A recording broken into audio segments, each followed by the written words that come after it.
سلامونه او نیکې هیلې ګرانو دوستانو په دې هیله چې جوړ او روغ به یاست. بیا هم زه مسلم وردګ یم. غواړم چې تاسو ته د آلماني ژبې د ګرامر د درسونو د لړۍ په ادامې سره د A2 نیوو یا د A2 سطحې د ګرامر برخې نهمه ویډیو تاسو ته وړاندې کړم یا نهم درس تاسو ته وړاندې کړم. په نهم درس کې موږ تاسو لرو reflexive pronomen im Akkusativ.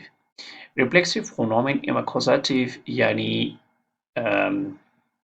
انعکاسي ضمایر im Akkusativ په اکوزاتیو حالت کې یا په مفعولي حالت کې. sich interessieren für یعنی مثلا مثال دی sich interessieren für یعنی په یو شي کې علاقه یا دلچسپي درلودل. راځو مثالونو ته.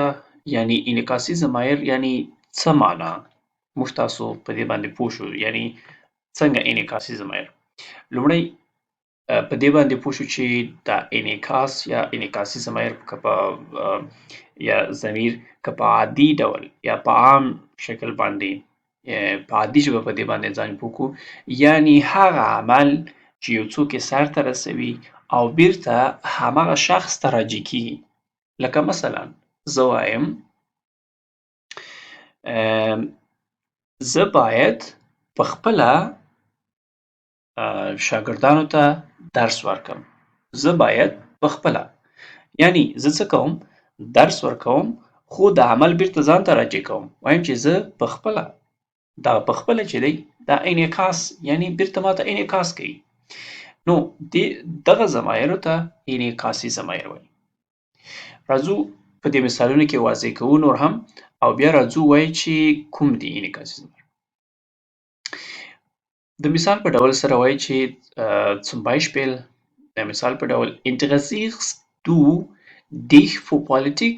وایي آیا ته په سیاست کې علاقه یا دلچسپي لرې؟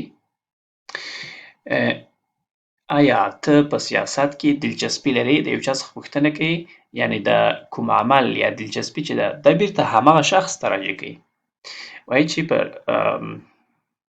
سیاست کې علاقه لري. دلته ځواب کې ورته وایي چې ja aber ich ärgere mich über die Politiker.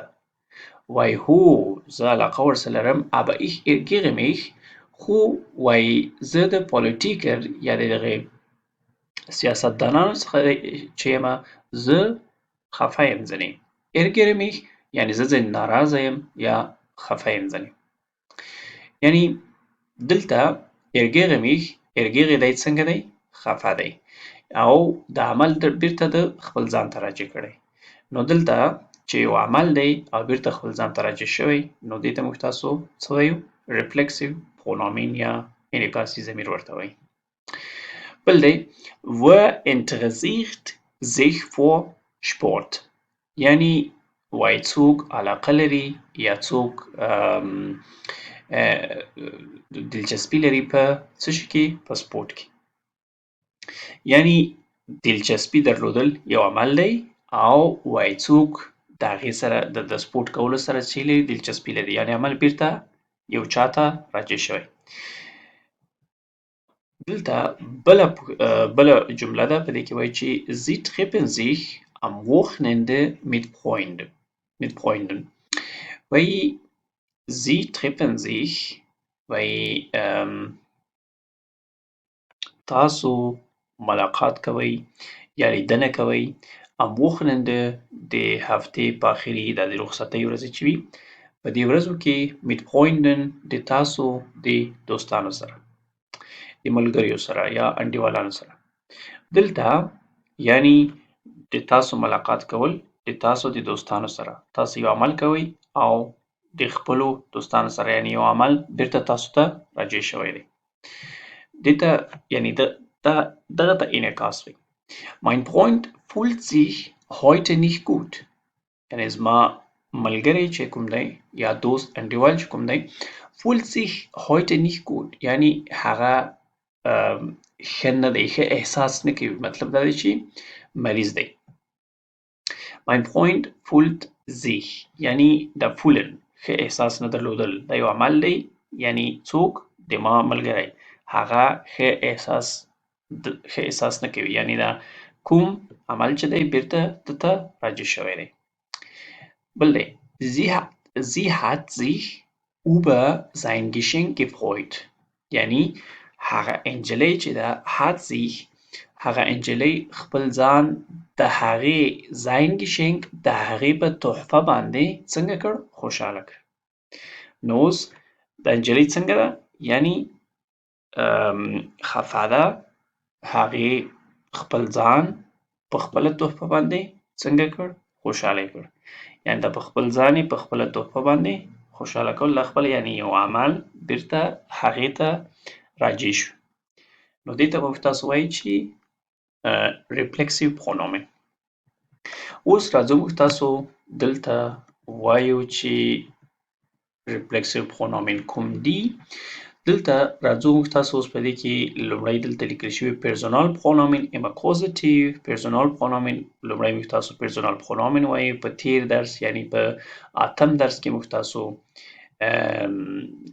وویل چې personal pronomen څه دي. دلته اوس موږ تاسو وایو چې personal pronomen په accusative حالت کې او personal pronomen په reflexive حالت کې. اوس accusative حالت یې دا دی ich دپاره په accusative یا مفعولي حالت کې mich استفاده کیږي، د دو دپاره dich استفاده کیږي او د ایر دپاره ان استفاده کیږي او اس خپله لکه اس په شان لیکل کیږي او زی هم خپله زی. ویر ته موږ تاسو اومز استفاده کوو او ایر اویش استفاده کوو او زی بیرته هم زی راځي. اوس د reflexive pronomen او personal pronomen and accusative د دې دواړو ترمنځ فرق څه شی دی؟ دا نور یو شان دي. reflexive pronomen او personal pronomen and accusative نور یو شان دي. صرف فرق یې په څه شي کې دی؟ فرق یې په dritte Person یا دریم شخص کې فرق شته. یعنی ګورئ دلته وګورئ، دلته هم mich دی، دلته هم mich، دلته dich دی، دلته هم dich، دلته بیا sich دی، دلته n دی، دلته es او sie دي، دلته sich او sich دی. دلته uns دی، دا دی، دلته هم euch دی، دلته هم euch دی، یعنی یو شان دي او دلته sich دی، دلته sie دی. صرف فرق په دریم شخص کې شته. نور personal pronomen am accusative او reflexive pronomen یو شان دي. فرق چې په کوم څه کې موجود دی هغه په شنه خط باندې ما تاسو ته نښانې کړي دي. یعنی reflexive pronomen چې دي د ich دپاره mich استفاده کیږي، د دو دپاره dich، د er دپاره sich، د es دپاره هم sich، د sie دپاره هم sich او د sie دپاره هم sich. ښه، دلته بیا هم ریګل دی. ریګل همدغه چې ما تاسو ته وویل چې د دریم پرسون څخه ما سوه نور چې دي accusative pronomen personal pronomen am accusative او reflexive pronomen یو شان دي. صرف په دریم شخص کې فرق شته. لکه دلته چې n دی، دلته sich دی، دلته es sie دی، دلته هم sich دی. یعنی دلته وګورئ دلته هم ځان ته، دلته ځان ته، خو دا او دا یو شان دي، دا او دا یو شان دي. همدلته یې دا ویل دي reflexive pronomen am accusative وایي انعکاسي ضمیر په accusative حالت یا مفعولي حالت کې او یعنی یو شان دي د personal pronomen am accusative سره. außer in der dritte Person یعنی په استثنا دی. außer معنا استثنا یا پرته د in der dritte Person پرته د دریم شخص د ضمیرونو څخه چې هغه عبارت د er es sie څخه دي او sie هم. ښه، چې دلته دا لیکل شوي er es sie. نو دا هم موږ تاسو نهم درس چې د reflexive pronomen په باره کې باندې و، یعنی انعکاسي ضمیرونه او د انعکاسي ضمیرونو مثالونه هم موږ تاسو کار کړل. نو په دې هیله چې په درس باندې مو سر خلاص شوی وي او په درس باندې پوهېدلي وئ. بیا هم د نورو درسونو دپاره او نورو درسي ویډیوګانو دپاره زموږ چینل سبسکرایب او د همدې چینل له لارې موږ تعقیب کړئ او زموږ سره اوسئ.